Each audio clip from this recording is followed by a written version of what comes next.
Hi everyone, and welcome to our live video.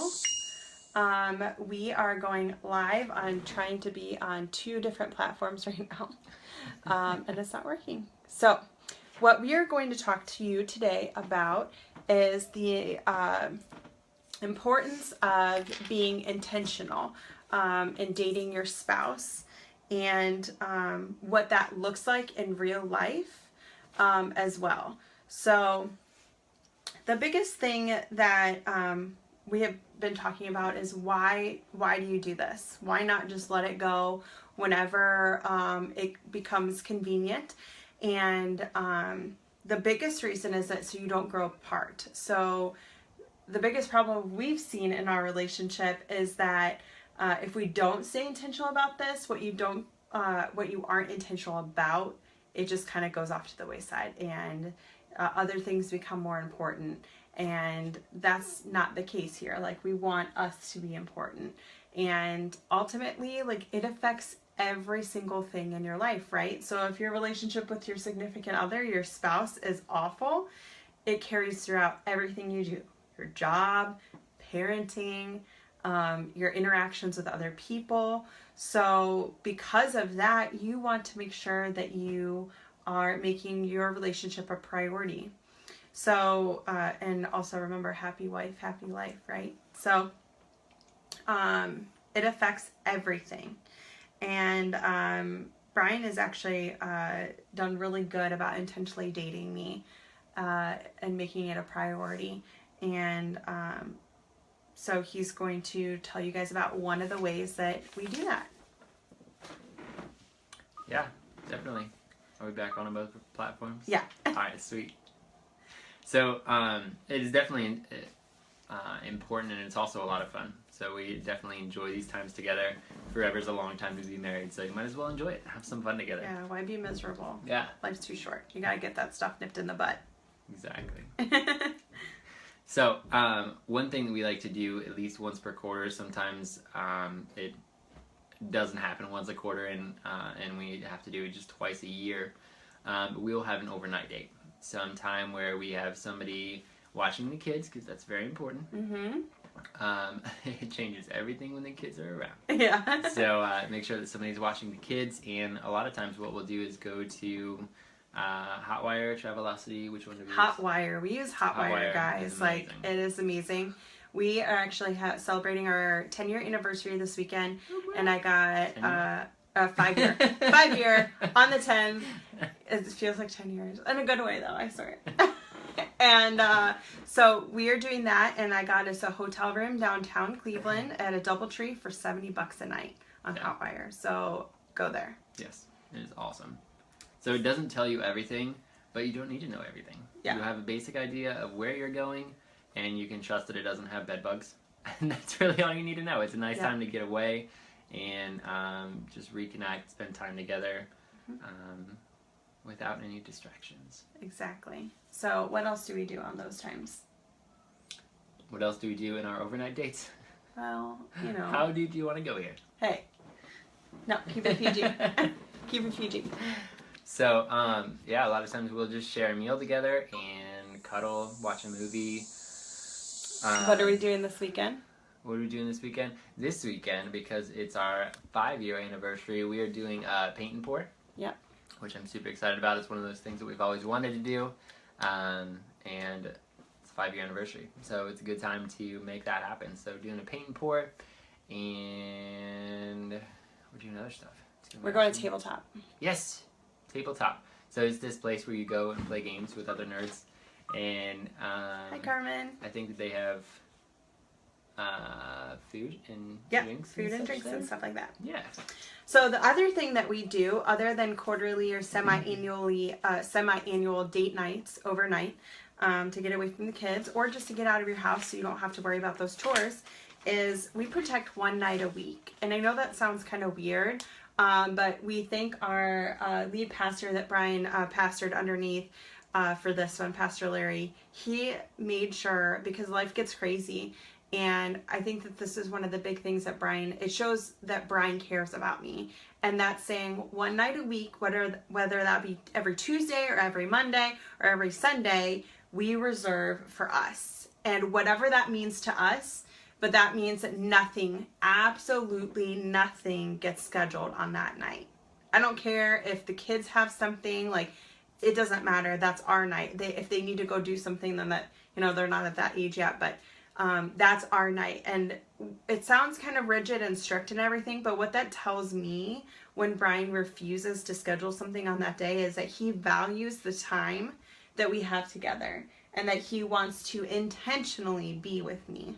So what we do is we put it in our calendar on our phone saying like date night. And even if that doesn't mean that we go anywhere at all, because we're on a tight budget, we've always been kind of on a tight budget, so we can't afford to go out to fancy dinners all the time or whatnot. But what we'll do is we'll have a board game at home or we'll watch our favorite TV show. It doesn't really matter what we do, as long as we take the time to realize that we're important to each other and that we are valued by the other person and that time is protected for us. And so that's been huge in showing, because something I've always struggled with is feeling like he cares, and it's actually not anything that he's done wrong. It's the fact that I just have that baggage that I carried with us into our relationship. So that's something that he and I are dealing with and have dealt with, of the whole does he care or he doesn't care or whatnot. So that shows me that he does. So it's pretty awesome.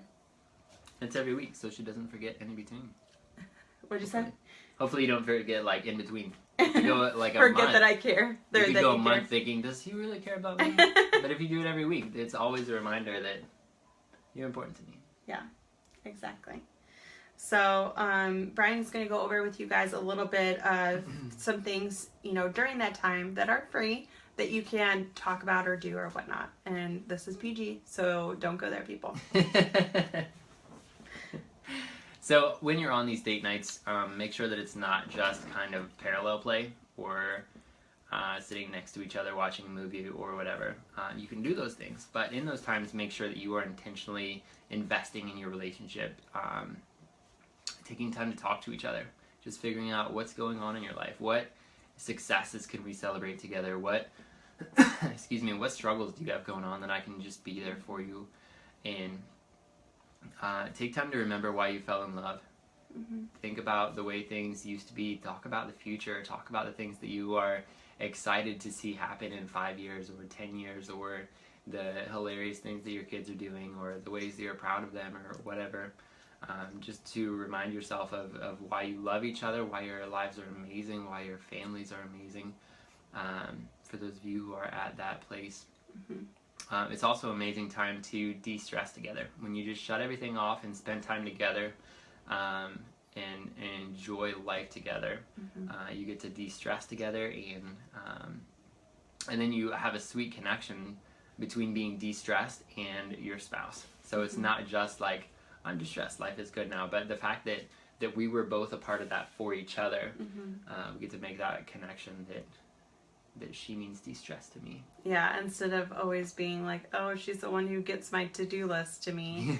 And this is the things, and always talking strategy and always talking about what needs to be done next, because that tends to be consistently what we talk about, especially if you're a parent. Like, these are the to-do things. This is what we need to do in order to survive. And you can easily lose touch of your relationship. So, and I think another thing to do that we've done a lot is having those talks. And I know that sounds like an icky word, especially to guys out there. They're like, oh my gosh, like, we gotta do the talk. She wants to talk. So Brian, why don't you speak a little bit about that to guys? Yeah, so what we do a lot of times is just check in with each other. And the talk doesn't mean like, everything is falling apart and these are the reasons I hate you. Yeah. But just say like, hey, what things are going well in our relationship right now? What things are you really excited about? What do we want to do more of? Mm-hmm. And then what are the things that you might need more of me from? What are the things that that you want to see happen more often or go better or whatever. It's just a status check of how is our relationship doing? Is it fulfilling you? And that way it's, every week you're checking in and saying, how are things going? And then if something gets slightly off and you're like, well, actually, yeah, I've been a little frustrated about this, then you're 1 week frustrated instead of 6 years frustrated. Yep. So when you're constantly doing those check-ins, it just keeps things in check. Exactly. Make sure things are still happy. And we developed that strategy because what we were doing was waiting forever and ever and ever to talk. And then it built up into this huge freaking thing that we had no idea what it was. So and then it's no fun to talk about. No, and it's not fun at all to talk about at that point. But if it's just 1 week, you can do a mini course correct, and then you're good to go. And so during the time that you spend together, yes, it's good to do fun things, but it's also good to do that checkup with each other and make sure that you develop a safe place to be able to do that, which we will be talking about in some of our next live videos here coming this next week, is how to create a safe place for you and your spouse to be able to have those conversations. And we're also releasing our first e-course, which is exciting, in January, and it's called How to Fight Fair. And it actually goes into what if you kind of let that build up and you have those situations, or maybe not even build up, but it's just constantly that like circular thing over and over and over again. It seems like you can't get off the ride of, gosh, is he ever gonna freaking get the hint that I need him to do the dishes? Like, is he ever going to do that? Or I just need him to care and show me he cares by helping out with the laundry. It is just freaking ridiculous how those things can be turning into this huge thing. Like even budgets, talking about budget, always ended up in a fight about budgets. And those things are hard, especially when you live paycheck to paycheck. We've been there, like, we get it. And we've also been in budgets where we've been negative $700 a month and we're accumulating debt. So we've been there. Those are hard conversations to have for anybody. Everyone always feels like it's their fault and that they're responsible and the other person isn't doing enough.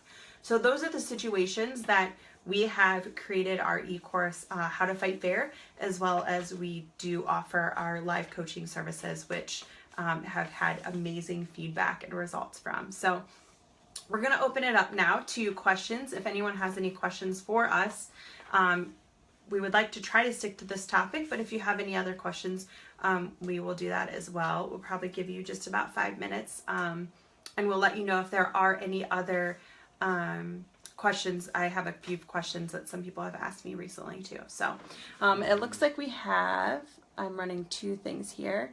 We're on my Facebook and we're on The Bakers TV, our Facebook page. So Joe is asking, can you give an example of recent course corrections and how the other responded positively? That's a good question, Joe. Actually, I have a call with him later. He's awesome. So let me think. The one that I think of most recently has to do with our sex life. So don't know if we're there yet, people. I'm trying to think. Can you think of one? I know we've had tons of conversations lately. I feel like they're all kind of blending together. I know. We could go ahead and talk about the sex one. That's fine. Okay. We just won't go into detail. So, too much detail is not fun. So we're going to be a little bit vulnerable here with you guys. And the thing that we've recently talked about is, as a wife, feeling like so tired all the time and not feeling like we have the energy to be close. And Brian struggled with that because it makes him feel like I don't want him, which is not at all the case. So trying to figure that out and how he can communicate that to me without me getting offended or feeling like, oh my gosh, like, would you just like lighten up? Like, isn't once a month freaking enough? Like, seriously, or once a week, whatever, to be close. And so what he had to do was, like, in that open space, in those times that we say, hey, let's check up, what's going on, he will let me know, like, hey, Erica, like, I'm feeling like you don't want me.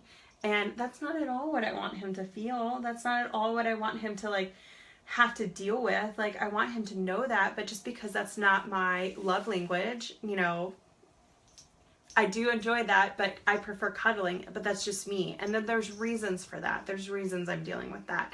And we're trying to work through that together. And I appreciate his ability to be patient with me in that so that I can figure that out. But just the fact that he voiced that. So now I'm aware. And so our course correction is just being aware of that and communicating that when he does feel that way. That's been one of the biggest things lately, and we're still working on it. So It was a cool conversation too, because there's some conversations that we've had that it's like, oh, okay, well, here's the course of action, and we're going to change that. And with that, because there are a couple of different layers and things that we don't even fully understand, there wasn't a light bulb moment of like, oh, well, we'll just do this and everything will be okay. So the big consensus was we're going to communicate and we're going to work at it, no matter what that costs, and even if we're not excited about it or whatever, we're going to put the effort in and just to let the other person know that we care and communicate through it all. So just making sure that we're both on the same page, that I'm hearing him, he's hearing me, of what I'm struggling with, and that we are willing to work on it together on the same side of the table instead of looking at each other like we're on opposite sides and against each other, because that's definitely not where we're at. So I know that was kind of deep on the first one, and we're still working through it, so it's not something, you know, that we have like, hey, this is what we're struggling with and this is how it ends. We've have, you know, some of those type of scenarios, but this is one that we're currently dealing with. So thanks, Joe, for that super rough answer that I had to give you. But hey, we're trying to be real here. That's how we grow together, though. Yeah. Is when you open up to each other and get messy and talk about the things you don't want to talk about. Yeah. And a lot of times people are like, oh man, I get that too, and nobody ever wants to talk about that, so I don't know who to talk to. Yeah. So we're not here to judge. I think a lot of us are in the same boat, struggling with it, and it's weird because maybe you've never dealt with that issue before, and you're ashamed because you want your marriage to be 100% amazing like everyone else's seems to be, right? But we're struggling just like everybody else. The biggest difference in our lives is how we communicate and how to figure out how to talk about these situations. There's one thing that I can guarantee that will be a guarantee for your relationship, and that's the fact that you're always going to have problems. You're always going to have things you're going to have to work through together. So if you know how to communicate through them, then it'll be a lot easier. Okay, we have another question. Go ahead, Ben. Carmen asks, will you be teaching on creating a family budget? Yes, that is one of our courses. However, I have to be very careful about what I do financially through our business, just because I do work for a financial advising firm, securities dealers. So I'm limited on the advice I can give out on this platform. However, if you call me at my work, then you can talk to me about that stuff. But a simple budget, we are actually going to be creating an e-course on that as well. A lot of our favorite tools that we are using that's helping us make it so much easier to create a budget and stick to it. And we just are finishing up our How to Fight Fair course this week. And it is literally on our courses, the courses that we're going to be coming out with. The one is budget, and it's one of the first ones because it tends to be It's a big deal. Yeah, a big thing for everybody. So good question, Carmen. By the way, everyone who's just joined us, you can ask us questions. We're doing a little Q&A session, and then we have a couple questions that other people have asked us that I'm going to answer for you guys live. So the next question is, on date nights, how do you agree on what to do together? So that is a good question. Sometimes we just don't do anything because we just want to talk and catch up because it's been really hard. But we always try to make sure, okay, I'm gonna be real. Brian lets me pick. Brian just lets me pick because I'm the wife, and if I'm happy, he's happy, right? So if you have a husband that doesn't matter as long as you guys are happy, like, I tend to pick. But we don't usually do anything that costs a lot of money. Like we were saying earlier, there's a game place that there's all these board games and you can socialize with other people and play games with them or by yourself. It's $5 a person to get in and you can play all night. Like that's the type of thing. So really get creative, look at what's around, see what there is. There's also this really expensive restaurant downtown, Strongsville, Rosewood. I'm not a huge fan of their food's okay, but it's pricey. But we go there for dessert or coffee and sit around the fire on the back porch. So just find areas where it really allows you to open up or have fun or flirt or have conversations that are lighthearted, but really show, that you care about the other person and are being intentional. The biggest thing in anything is being intentional. If you can show that you're being intentional to the other person to want to spend time with them, then they will appreciate that. Yeah, definitely. I would say and don't nag. Yeah.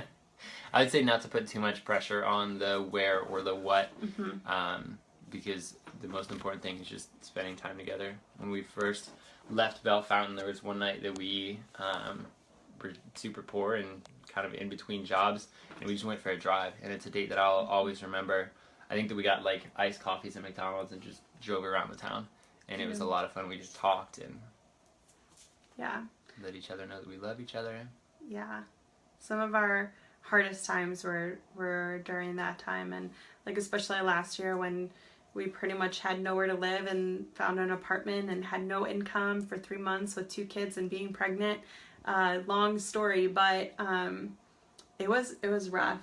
A lot of tears were shed, and we didn't have money for Christmas presents for the kids. Fortunately, we had some amazing people who showed up in our lives and showed us Jesus like nobody's business. But we still made it important to have date nights then, because, if any time was crucial, it was during that time, to make sure that we stayed connected, didn't blame each other for what happened, just figured out, okay, how can we move forward together? It's all about positioning who you guys are together and how to move forward. You guys are on the same team. You want what's best for each other. You both want to be happy. It's things we just got to remember those things when we're dealing with situations. So we have another question.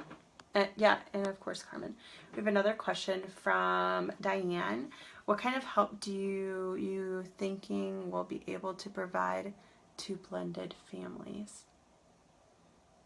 I think she means what if we're going to have any help for blended families. Is that what you're reading? I think so. Okay. Diane, if you want to re-message that again, you can. So I would say for our basic stuff that we talk about in our first course, which we also go through live with other couples, and I think it makes it so great, is that we never had resources where we could talk with another couple. It was always another guy or another girl. But getting those communication basics down first before you tackle any issues, I would say that's a must-have. Because if you aren't on the same page that way, it really doesn't matter what we talk about or what you talk about. It's going to not be good. So figuring that out, figuring out where your hearts are and your intentions are, lining those, and then talking about it. In regards to blended families, I actually have someone I'm working with in our mastermind. We call it our Coin Collective, of people or resources that are helping us as we build this these services for people. And this was actually just brought up in our group last night about blended families. So I will reach out to her to see, because she has a blended family. We don't have that experience right now. However, down the road, adoption is not out of the question, or, being a safe family. They have the thing called Safe Families. So, but we do not have experience on that. But I would definitely recommend just doing the basics of communication through our e-course, How to Fight Fair, before you attack any specific situation. So I don't know if that helped. And beyond that topic, I think that all of our courses are kind of big general ideas that will apply to all families, no matter what your situation is. Yep. So we're just trying to help people. We've been through a lot. We have gone through so many things that that people are like, you guys have been married for 5 years. How could you possibly know anything, right? Literally was asked to me. But I mean, we've gone from, being jobless with 2 kids and being pregnant, and not knowing where to go. We've had Brian's dad moved in with us when he had his traumatic brain injury, had to learn how to walk, eat, talk all over again. Both him and his wife moved in with us. Liam was 4 weeks old at the time, dealt with miscarriage. Liam's twin passed away. It was around 8 or 10 weeks. Infertility, PCOS. We couldn't get pregnant for a year. Imagine that. Yes, we have 3 kids, 3 and under, but it took us a year to get pregnant. What else have we dealt with? Unexpected pregnancy. Unexpected pregnancy with Silas. We were preventing, ironic. Depression, anxiety. Job change, moves. 3 moves with 3 kids under 3 in a matter of 6 months. Large betrayals from friends that we thought were friends and then ended up turning their backs on us. Being a pastor in general for Brian has been really, really hard. So we've been through a lot and more that we probably won't get on this live broadcast, but we've been through a lot and had to navigate those things together very, very early on. So it definitely hasn't been easy, but if we can do it, you guys can do it. Just like every motto we have. And the reason we are where we are today is because people were there for us and they shared things that had helped them, and supported us and helped us to communicate through things and become stronger through it all. So we want to be there for you. Yep. So anyone else have any questions, you can feel free to put it down there. I'm probably going to only be on 1 more minute. I have a call with one of my mentors, actually. But this has been really fun. We're going to try to do this. Aw, yeah. You're so sweet. We're going to try to do this weekly, and just kind of give you guys some tips and tricks of things that have been working and helping us in our relationship. Things that we're going to talk about, that we're going to help you guys with is How to Fight Fair, our first e-course, Wound Lie Contract. So some lies that you have bought in about yourself that you may not even know that you bought into, but that is totally the case, and we need to speak into those truths, or truths as they were, and expose them as lies, and then how do you deal with that? The reason we can talk about it is because we've done it ourselves. All of these things that we talk about are because we've done them. And if it works, we need to share it with other people. I wish somebody would have told me, like, hey, you guys, I see this. Let me help you. Yeah. Which we have had some of that in our lives. So budget, we're going to go over budget and how we deal with that as a couple, instead of arguing constantly about it and feeling guilty. Sex life. Eek. We're going to kind of touch that on this live video. Crazy. So if you didn't hear it, you might want to rewind. And love languages, making sure you guys figure out your love languages and what they are and how to communicate. 5 questions that your marriage needs you to answer yesterday. What motivates you to spend and why you need to know. This will help with your budget as a couple. How to deal with in-laws and family. Positive affirmations with your kids and yourselves to be able to move forward and look to the big picture. Creating your home as a safe place for communication for you and your spouse and your kids. How to get out of debt with a plan. And how to get more time. So those are the things that we're going to be talking about, whether that be through our e-courses, through live coaching. We do 2-on-2 sessions with other couples, or just sharing tips and tricks with you guys here and via live video. So right now our website is actually in the middle of being launched. So normally you can find us at www.thebakers.tv. But for right now, you can find us at our Facebook page. And you just type in the @ symbol, The Bakers TV, no dot. And then you can find us there for now. So we thank you guys so much for joining us tonight, and we love you. And please feel free to shoot us out any questions. We are not judgmental. We've been there, so we don't judge. I don't care how crazy it sounds, we've probably been there. So please reach out to us. So, and there is my alarm to let me know that I need to start working on my business. So, again, thank you guys for joining us. Love you. Love you. See ya. I can't get off of this thing.